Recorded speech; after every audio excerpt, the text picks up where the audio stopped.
When I was young, I went looking for gold in California. I never found enough to make me rich, but I did discover a beautiful part of the country.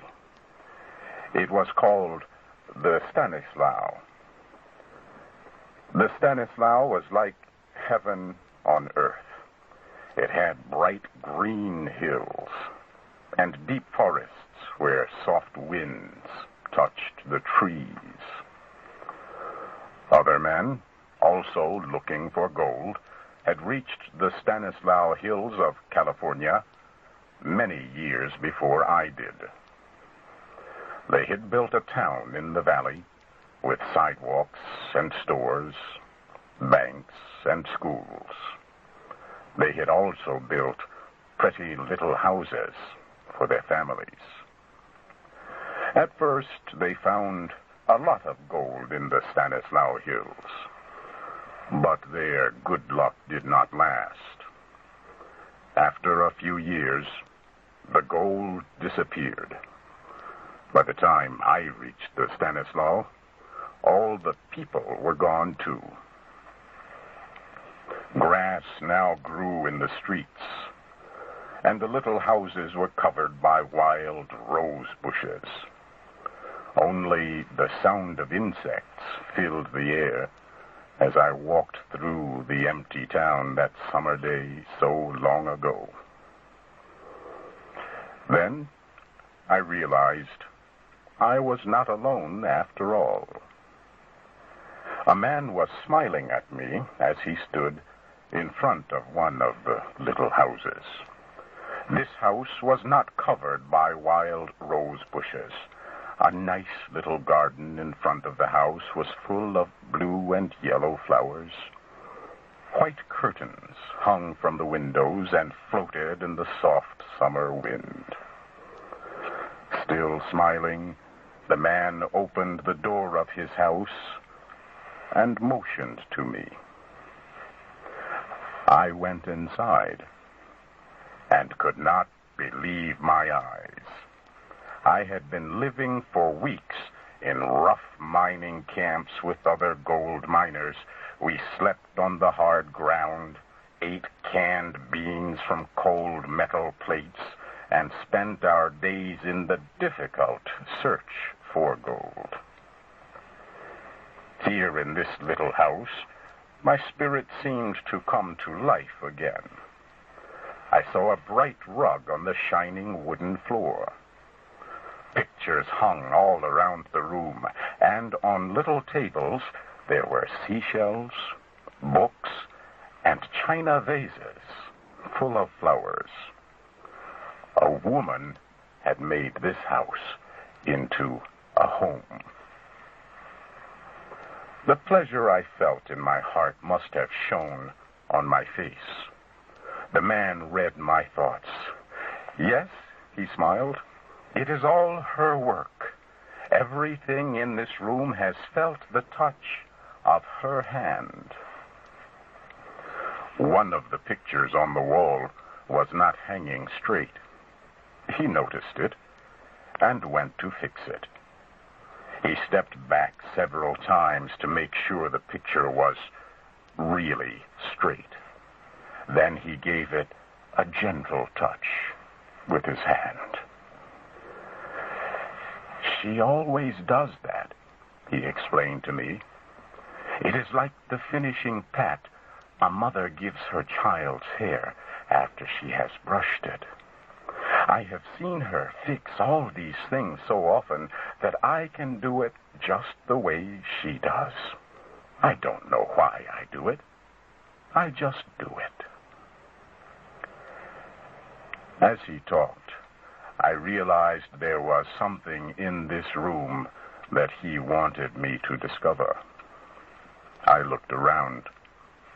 When my eyes reached a corner of the room near the fireplace, he broke into a happy laugh and rubbed his hands together. "That's it," he cried out. "You have found it. I knew you would. It is her picture." I went to a little black shelf that held a small picture of the most beautiful woman I had ever seen. There was a sweetness and softness in the woman's expression that I had never seen before. The man took the picture from my hands and stared at it. She was 19 on her last birthday. That was the day we were married. When you see her, oh, just wait until you meet her. Where is she now? I asked. Oh, she is away, the man sighed, putting the picture back on the little black shelf. She went to visit her parents. They live 40 or 50 miles from here. She has been gone 2 weeks today. When will she be back? I asked. Well, this is Wednesday, he said slowly. She will be back on Saturday, in the evening. I felt a sharp sense of regret. I am sorry, because I will be gone by then, I said. Gone? No, why should you go? Don't go. She will be so sorry. You see, she likes to have people come and stay with us. No, I really must leave, I said firmly. He picked up her picture and held it before my eyes. Here, he said. Now you tell her to her face that you could have stayed to meet her and you would not. Something made me change my mind as I looked at the picture for a second time. I decided to stay. The man told me his name was Henry. That night, Henry and I talked about many different things, but mainly about her. The next day passed quietly. Thursday evening, we had a visitor. He was a big, gray-haired miner named Tom. I just came for a few minutes to ask when she's coming home, he explained. Is there any news? Oh, yes, the man replied. I got a letter. Would you like to hear it? He took a yellowed letter out of his shirt pocket and read it to us. It was full of loving messages to him and to other people, their close friends and neighbors. When the man finished reading it, he looked at his friend. Oh, no, you are doing it again, Tom. You always cry when I read a letter from her. I'm going to tell her this time. No, you must not do that, Henry, the gray-haired miner said. I am getting old, and any little sorrow makes me cry. I really was hoping she would be here tonight. The next day, Friday, another old miner came to visit.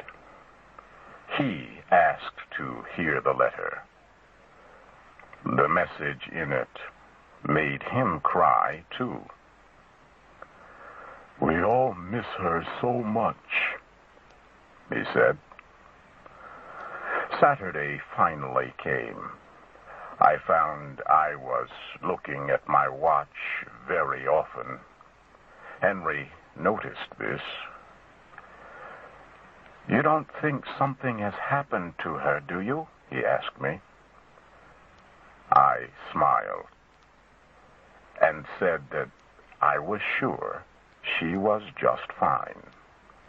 But he did not seem satisfied. I was glad to see his two friends, Tom and Joe, coming down the road as the sun began to set. The old miners were carrying guitars. They also brought flowers and a bottle of whiskey.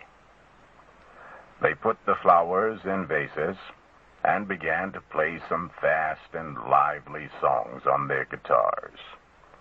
Henry's friends kept giving him glasses of whiskey, which they made him drink. When I reached for one of the 2 glasses left on the table, Tom stopped my arm. "Drop that glass and take the other one," he whispered. He gave the remaining glass of whiskey to Henry just as the clock began to strike midnight. Henry emptied the glass. His face grew whiter and whiter. "Boys," he said, "I am feeling sick. I want to lie down." Henry was asleep almost before the words were out of his mouth. In a moment, his 2 friends had picked him up and carried him into the bedroom. They closed the door and came back. They seemed to be getting ready to leave, so I said, "Please don't go, gentlemen. She will not know me. I am a stranger to her." They looked at each other. "His wife has been dead for 19 years, Tom said. "Dead?" I whispered. "Dead or worse," he said. "She went to see her parents about 6 months after she got married. On her way back, on a Saturday evening in June, when she was almost here, the Indians captured her. No one ever saw her again. Henry lost his mind.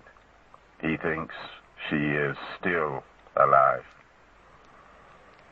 When June comes, he thinks she has gone on her trip to see her parents. Then he begins to wait for her to come back. He gets out that old letter, and we come around to visit so he can read it to us. On the Saturday night she is supposed to come home, we come here to be with him. We put a sleeping drug in his drink so he will sleep through the night. Then he is all right for another year." Joe picked up his hat and his guitar. "We have done this every June for 19 years, he said.